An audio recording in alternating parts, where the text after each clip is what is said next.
Did you know that African kings once ruled Egypt?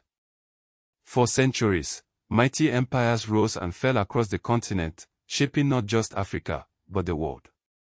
We often hear about European empires, but the story of Africa's kingdoms, their innovations, their power, and their ultimate fates, is far less known. Today, we unearth the magnificent legacy of Africa's lost kingdoms.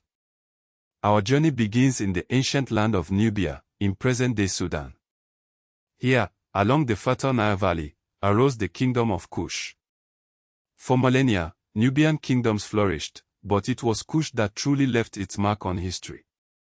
From around 1070 BC, Kush emerged as a dominant force, its influence reaching far beyond its borders. The Kushites didn't just trade with Egypt, they conquered it.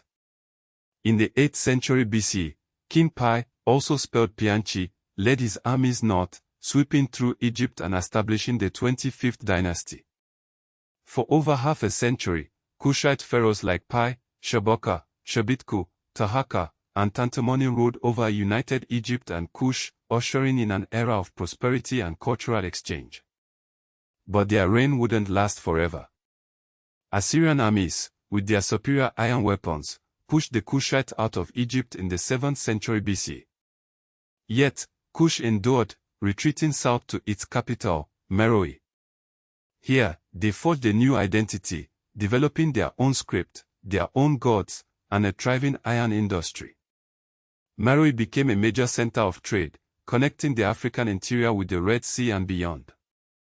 But like all empires, Kush eventually declined, succumbing to internal strife and external pressures around 350 CE. Our journey now takes us west, to the lands of present-day Mauritania, Senegal, and Mali, where the Kingdom of Ghana, also known as Ouagadougou, emerged around 700 CE. Ghana's power rested not on conquest, but on trade.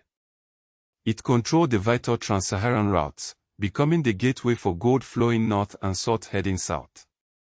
The kings of Ghana, whose title gave the kingdom its name, grew immensely wealthy, taxing the flow of goods through their territory. Their capital, Kumbisola, was a bustling metropolis, a center of commerce and culture. But Ghana's dominance couldn't last forever. Around 1240 CE, the rising power of the Mali Empire absorbed Ghana, marking the end of an era.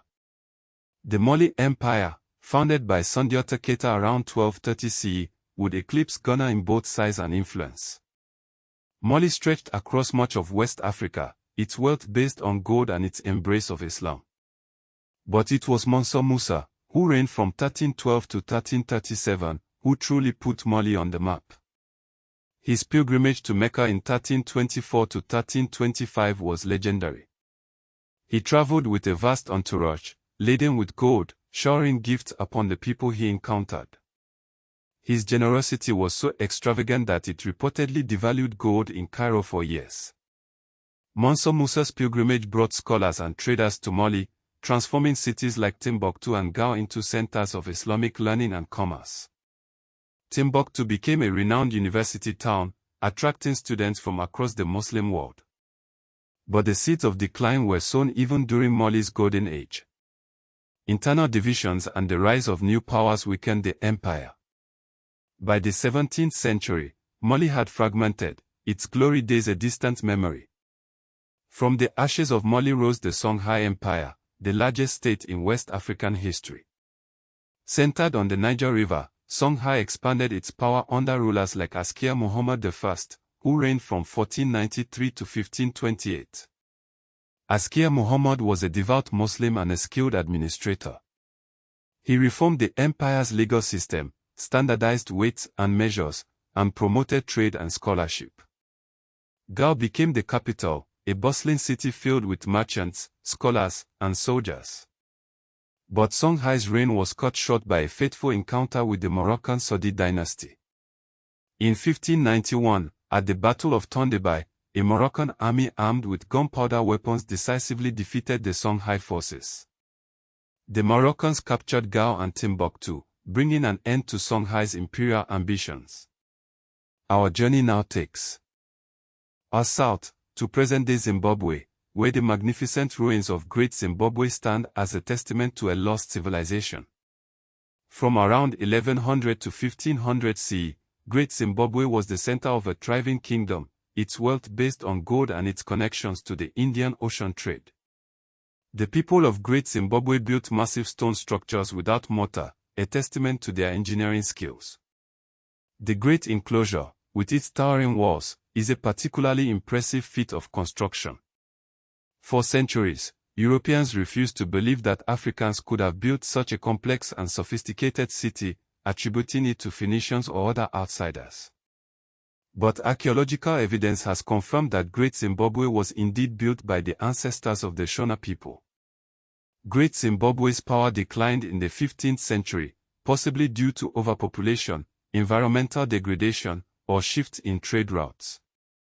The kingdom fragmented, but its legacy lived on in the successor states that emerged in the region. Further west, in present-day southern Nigeria, the Benin kingdom flourished from around 1180 to 1897. Benin City, the capital, was a marvel of urban planning, with wide streets, well-organized markets, and a sophisticated system of governance. The Oba, or king, ruled over a centralized state, supported by a complex court and a powerful army. Benin was renowned for its art, particularly its bronze and brass castings. These intricate sculptures, known as the Benin bronzes, depict the Oba, his court, and scenes from Benin life. They are not just decorative objects, they are historical records, ritual objects, and political propaganda. In 1897, a British punitive expedition looted Benin City, stealing thousands of the bronzes and dispersing them around the world. This act of colonial violence marked the end of Benin's independence. To the west of Benin, in present-day southern Ghana, the Ashanti Empire rose to prominence in the late 17th and early 18th centuries. Founded by Ose Tutu and his advisor, Okomfo Anekai, the Ashanti state was built on military prowess, gold wealth, and a centralized political structure. The golden stool, a sacred symbol of Ashanti unity and sovereignty, played a central role in the kingdom's political and spiritual life. The Ashanti army was one of the most formidable in West Africa, and the kingdom resisted European colonization for many years. But in 1874, a British invasion captured Kumasi, the Ashanti capital, and forced the Ashanti to accept British rule. The Ashanti continued to resist, but ultimately, they were unable to withstand the might of the British Empire. In present-day Ethiopia and Eritrea, the kingdom of Aksum thrived between the 3rd and 6th century CE. Aksum was a major trading power, controlling key routes across the Red Sea. It issued its own coinage, a sign of its economic and political sophistication. Aksum was also one of the first kingdoms in the world to adopt Christianity as its state religion, under King Izona in the 4th century. Aksum's monumental stele, towering stone obelisks, are a testament to its power and architectural skill. The kingdom declined in the 7th century, possibly due to the rise of Islam and the loss of its Red Sea trade routes. Moving south, to present-day Angola, Democratic Republic of the Congo, and Gabon, we find the Congo Kingdom, which flourished from around 1390 to 1914. The Congo was a centralized monarchy, with a sophisticated system of governance and a thriving economy based on agriculture and trade. The kingdom established diplomatic relations with Portugal in the 15th century, and Christianity became a significant influence in Congo society. But the slave trade and European colonization gradually eroded Congo's power, leading to its eventual demise. Finally, in East Africa, we find the kingdoms of Buganda and Rwanda.